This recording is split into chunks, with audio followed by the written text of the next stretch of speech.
ప్రవీణ్ అన్న ఎప్పుడు అంటూ ఉంటాడు, నా రాజు. వి మిస్ యూ అన్న.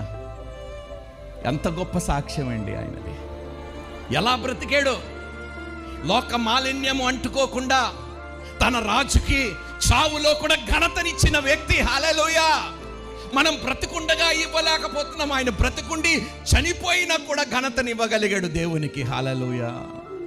అందుకని అడుగుతున్నాను ఈరోజు, ఏ రాజ్యానికి చెందిన వారమయ్యా మనము? నిజంగా యేసు నీ రాజు అయితే ఆయన రాజ్యాధికారముకి మనం లోబడటానికి ఇష్టపడుతున్నామా? ఆయన రాజ్యములో పని చేయటానికి, ఆయన కింద పాత్రలుగా ఉండటానికి మనం నిజంగా ఇష్టపడుతున్నామా? ఆయనకి రాయబారులుగా జీవించటానికి మనం ఇష్టపడుతున్నామా? అది లోకము చూడగలుగుతుందా? నిన్ను చూసి దేవుణ్ణి మహిమపరచగలుగుతుందా?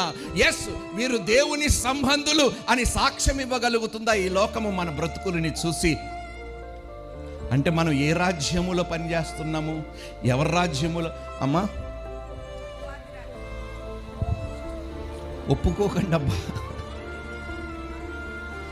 అలా ఉండకుండా దేవుడు మన బ్రతుకులను మార్చునుగా.